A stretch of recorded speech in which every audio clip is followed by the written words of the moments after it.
Good afternoon, students. As we have already discussed about this topic, like PPV and FR Act 2001, which is a Farmers Right Act, ठीक है, जो कि farmers को मिला था. हम पिछले अपने लेक्चर में ये डिस्कस कर चुके हैं. Now in today's topic we are going to discuss about the objectives of this act. ठीक है, तो पहला ऑब्जेक्टिव है to establish an effective system for the protection of plant varieties.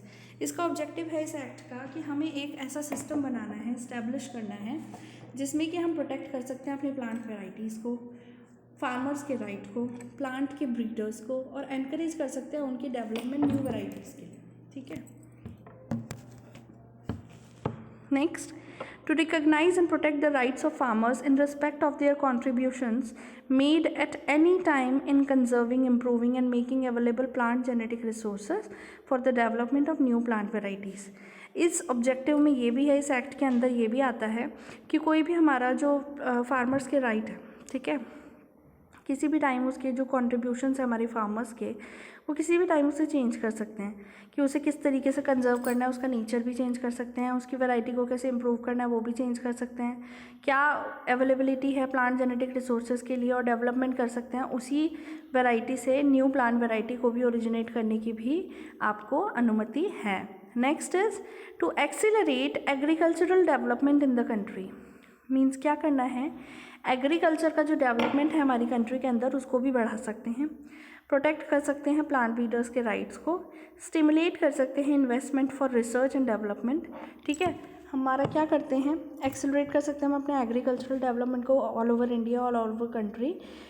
Next, stimulate कर सकते हैं हमारी इन्वेस्टमेंट को इसकी रिसर्च और डेवलपमेंट में, चाहे वो पब्लिक सेक्टर हो या प्राइवेट सेक्टर हो, for the development of new plant varieties.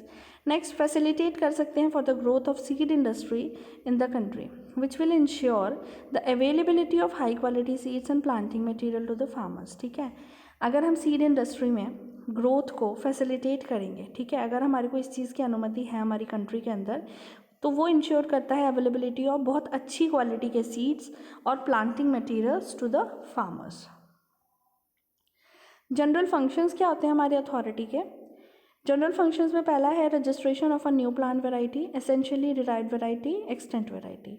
Next, developing the DUS, that is distinctiveness, uniformity and stability test guidelines for new plant species. ठीक है. Next, developing characterization and documentation of varieties registers. Next, compulsory cataloguing facilities for all variety of plants. Cataloguing facilities हमारी provide होनी चाहिए हर variety of plant के लिए. Documentation, indexing और cataloguing of farmer varieties एक तरीके से अच्छे से डॉक्यूमेंट होने चाहिए, उसकी इंडेक्सिंग प्रॉपर होनी चाहिए. Next, recognizing and rewarding farmers, community of farmers, particularly tribal and rural community engaged in conservation and improvement. Next, preservation of plant genetic resources of economic plants and their wild relatives. Preserve करने के लिए भी हमारी authority है general functions की. Preservation of plant genetic resources of economic plant, जो कि high level में हमारे को इकोनॉमिक बेनिफिट प्रोवाइड कर सकते हैं. Next, maintenance of national register of plant varieties. National register के प्लांट वेराइटीज़ को मेंटेन करने की भी इसमें फंक्शंस हैं. Next, maintenance of national gene bank. Next है आपका ब्रीडर्स राइट. अब हमारा है फार्मर्स राइट के बाद what is breeders right.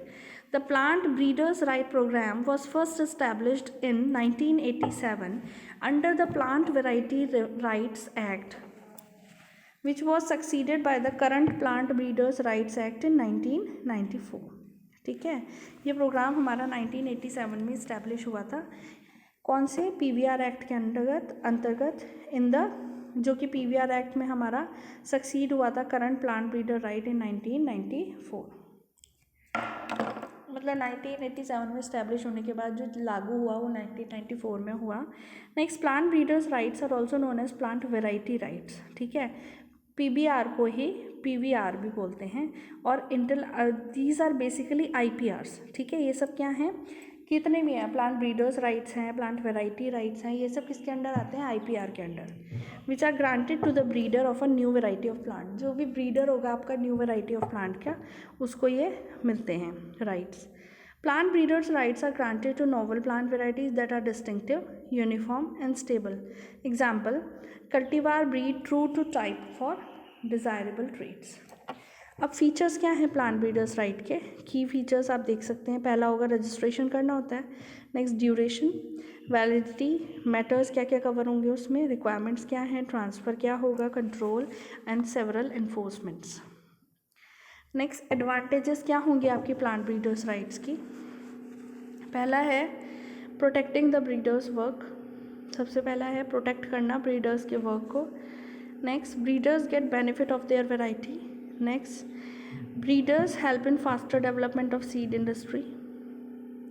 Next, breeders lead to improvement in quality because of competition.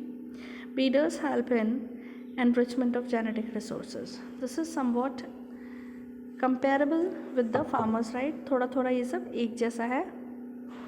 Disadvantages क्या हैं प्लांट ब्रीडर्स राइट्स के? इट विल प्रमोट मोनोपोली, ठीक है, ये मोनोपोली को प्रमोट करता है। इट में lead to increase in prices. अगर एक ही जना अपना प्लांट ब्रीडर राइट के तहत इसे पेटेंटिंग करा लेगा या प्लांट ब्रीडर राइट के अकॉर्डिंग अपने पास ही रख लेगा कि दूसरा इंसान ना कर सके उस पर खेती, तो उसकी प्राइसेस में इंक्रीज़ होएगा obviously. There will be reduction in genetic variability, कोई भी जेनेटिक वेरिएशंस उसमें नहीं होगी further. There will be compulsion to purchase fresh seed every year, उसमें कंपल्शन हो ही जाएगा कि हमारे को सीड हर साल खरीदना ही खरीदना है। नेक्स्ट टॉपिक है आपका after breeders right bio prospecting. Breeders right हो गया आपका। नेक्स्ट आपका आता है बायो प्रोस्पेक्टिंग क्या है? ये एक प्रोसेस है for the discovery and commercialisation of new products which is based on biological resources. ये एक प्रोसेस है आपका डिस्कवरी का और कॉमर्शियलाइजेशन का किसी भी न्यू प्रोडक्ट के, जो कि बेस्ड होता है बायोलॉजिकल रिसोर्सेज में। These resources or compounds can be important for and useful in many fields, including pharmaceuticals, agriculture, bioremediation, and nanotechnology, among others. Between the year 1981 to 2010, 1/3 of all small molecule new chemical entities approved by the US Food and Drug Administration, ठीक है, 1981 से 2010 के बीच हमारा 1/3 of all small molecule new chemical entities approve हुई थी by the US food and drug administration, ठीक है, विच were there natural products और compound derived from natural products. Despite indigenous knowledge being intuitively helpful, bioprospecting has only recently begun to incorporate such knowledge and focusing screening efforts for bioactive compounds.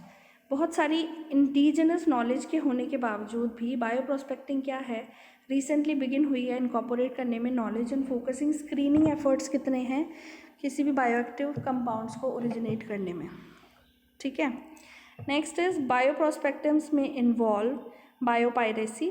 बायोप्रोस्पेक्टिंग जो हमारा process है, इसमें किसी भी process की discovery और commercialisation कैसे करना है न्यू प्रोडक्ट का, वो सब इसमें इन्वॉल्व है। अब इसी में एक आपका टॉपिक आता है बायोपायरेसी, ठीक है। वो क्या है? The exploitative appropriation of indigenous forms of knowledge by commercial actors and can include the patenting of already widely use natural resources such as plant varieties by commercial entities. मतलब जो बायोप्रोस्पेक्टिंग process है उसमें आपका इन्वॉल्व होती है biopiracy. ये क्या है? एक्सप्लॉयटेटिव अप्रोप्रिएशन है इंडिजिनस फॉर्म की नॉलेज की बाय कॉमर्शियल एक्टर्स, ठीक है। और ये इंक्लूड करती है पेटेंट करना वाइडली यूज नेचुरल रिसोर्सेज का, जो कि बहुत सारी वैरायटी ऑफ प्लांट्स भी हो सकते हैं और कॉमर्शियल एंटिटीज़ भी हो सकती हैं। The term biopiracy was coined by Pat Mooney to describe a practice in which indigenous knowledge of nature originating with indigenous peoples is used by others for profit without authorization or compensation to the indigenous people themselves. Example के लिए बायोप्रोस्पेक्टर्स क्या करते हैं, एक indigenous knowledge रखते हैं medicine plant की, जो कि लेटर पेटेंट हो जाती है by medical companies without recognising the fact that the knowledge is not new और invented by the patenter. This deprives the indigenous community of their potential rights to the commercial product derived from the technology that they themselves had developed. बायोप्रोस्पेक्टर्स क्या करते हैं, एक indigenous knowledge होती है उनमें, ठीक है, मेडिसिन प्लांट की, जो कि लेटर पेटेंट हो जाती है मेडिकल कंपनीज के द्वारा विदाउट इवन रिकॉग्नाइजिंग, ये सब पता करे बिना कि ये नॉलेज कोई न्यू नहीं है पेटेंटर के मतलब पेटेंटर के द्वारा. This deprives the indigenous community of the potential right, ठीक है, जो कि पोटेंशियल कम्युनिटी राइट्स को हमारे डिप्राइव करती है और कॉमर्शियल प्रोडक्ट के डेरिवेशन में टेक्नोलॉजी में हेल्प दमसेल्स है डेवलप, मतलब ये पहले से ही डेवलप्ड है और उसको हम मार्केट में ले आए, उसे बोलते हैं बायो पायरेसी। ठीक है, उसके बारे में पूरी नॉलेज ना होना और बायो प्रॉस्पेक्टस ऐसा सब कर देते हैं। Critics of the practice such as Greenpeace claim these practices contribute to inequality between developing countries rich in biodiversity and developed countries hosting biotech firms. इस प्रैक्टिस के क्रिटिक्स के अकॉर्डिंग ग्रीन पीस क्लेम, मतलब Greenpeace आपकी एक suppose drug है, वो claim करती है these practice contribute to inequality को कॉन्स्टिट्यूट करती है बिटवीन डेवलपिंग कंट्रीज़ में जो कि बायोडाइवर्सिटी में रिच हैं एंड डेवलप्ड कंट्रीज़ में जो कि बायोटेक फॉर्म्स में डेवलप कर रही हैं। In the 1990s, many large pharmaceutical and drug discovery companies responded to charges of biopiracy by seizing work on natural products. 1990s में बहुत सारी pharmaceutical और drug discovery companies ने response करा था biopiracy के against, which turning to combinatorial chemistry to develop new compounds. Biopiracy के आपके examples हैं नीम, टर्मरिक और बासमती राइस। Conclusion, बेसिकली जो बायोपायरेसी हुई थी वो नीम में हुई थी अभी तक के डाटा में, और टर्मरिक में और बासमती राइस में। कंक्लूजन ये है कि बायोपायरेसी मे और may not harm biodiversity but it certainly hurt the chances of sharing in a fair and equitable sharing of the benefits of using natural products. ठीक है, बायोपायरेसी में क्या है, ये बायोडाइवर्सिटी को तो हार्म नहीं करता बट ये सर्टेनली चांसेस को रिड्यूस कर देता है, जो कि इक्वेशन के अकॉर्डिंग हमारी बायोडाइवर्सिटी को इंक्रीज करने में हेल्प करते हैं। Next, at the community level, to document the traditional knowledge of plant products has many benefits. This may include traditional consumer protection against false claims about the so-called new products, processes and uses. Secondly, we need new laws. हमें new laws की ज़रूरत है जो कि provide करें हमारे को adequate protection in the traditional resource used by the people with few resources. ठीक है, there are intentional organizations that are working in its direction such as the World Intellectual Property Organization of the UN. Thank you. If you still have any doubt regarding this topic and any term, any definition, you can ask in Google Classroom and in the comment section below. Thank you.